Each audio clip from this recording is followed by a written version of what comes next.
we're live. On TV. We are.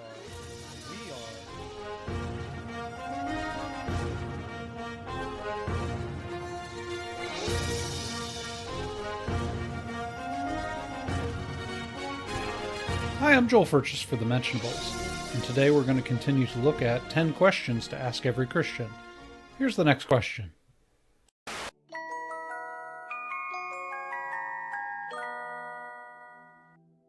Why do you think your God is the only right one? As an atheist, I struggle with this one. If I am wrong and there is a God, how do we know if there is just one God? Multiple gods? Which one's the right one? I mean, there have been gods of sorts since pretty much forever. How do Christians justify the fact that they pick this one God to worship? Why do I think that my God is the right one? Because that's where all of the evidence points to.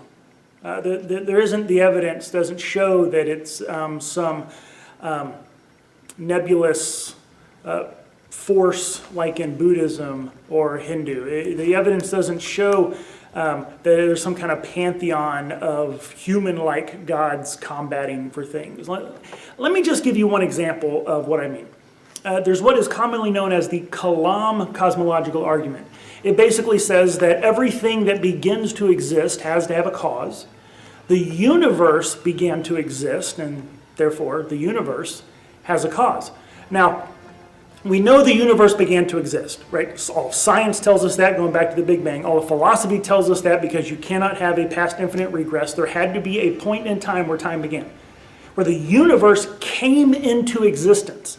Now, the universe is made up of space, time, and matter, which means that whatever caused the universe is outside the universe, which means it is spaceless, timeless, and immaterial. Now, in order for something to create the universe, it would have had to have been sufficiently powerful enough to do so, and in order to create, it would have had to have been a personal mind, because only a mind would choose to create. And so what we're left with, just by simple, basic, logical understanding, is that there has to be out there somewhere a cause to the universe that is spaceless, timeless, immaterial, sufficiently powerful, personal mind. Okay, what fits that description? God of the Bible is about the only thing.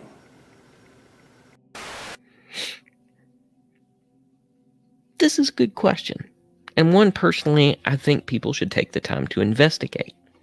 And with that investigation, people should use significant scrutiny to see if a belief system's deities line up with reality. Does the deity account for the world as we see it?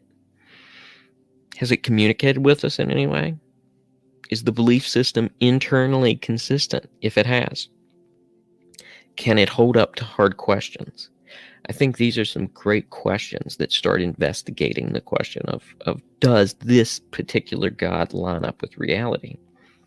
These are all worth asking, because not all religions can be true.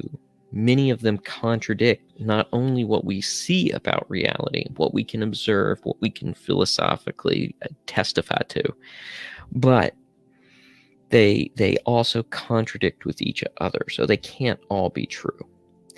People should study the evidence of various belief systems and ask which one is true, not which one works for me, as many people do today. So again, that question when looking at these religions is which one is true? The question here seems to be twofold. Why can't there be multiple gods? And also, why is the Christian God the correct one and not some other God?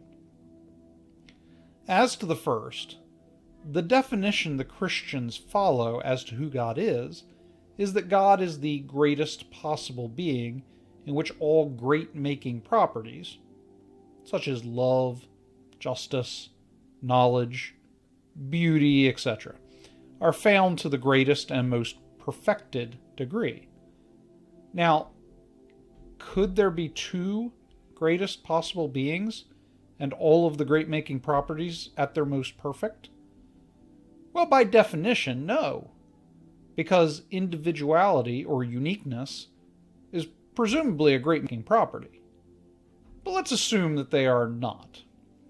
Nevertheless, if you had two such things, there would be no difference between the two of them, because having all of these properties to the highest degree is what forms their personality and drives their actions. They would think all of the same things and act in all of the same ways, such that they are essentially the same being. But why Christianity instead of some other religion? Let me give you 3 reasons. First, given enough time, all religions eventually move, philosophically and thematically, in the direction of Christianity. For instance, in ancient Iraq, a man named Zarathustra entered a polytheistic culture and did away with all of the redundant gods, for much the same reason I gave above, and reduced it down to 2 gods. One god, which controlled chaos, and one that controlled order, and he used this to explain the good and the evil in the world. Socrates, followed by Plato, followed by Aristotle, entered the polytheistic Greek culture and began to deny the multiple gods. Socrates defied polytheism. Plato replaced the gods with one ultimate source of all great-making properties, similar to what we've discussed, and explained good and evil as the presence or absence of these properties grounded in what he called the good.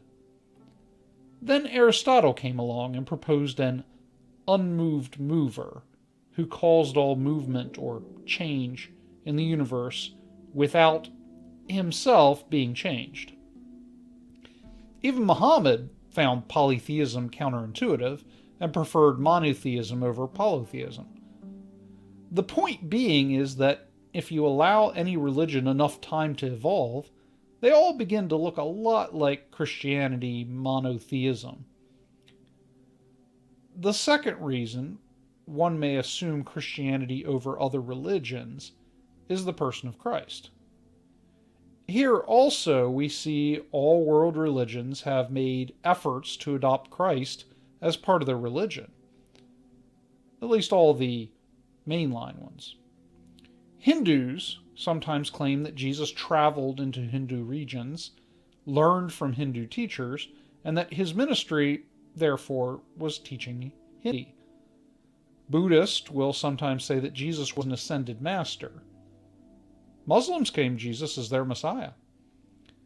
Jesus is more or less universally recognized as being a supreme spiritual leader, but Christianity is the religion uniquely started by Jesus.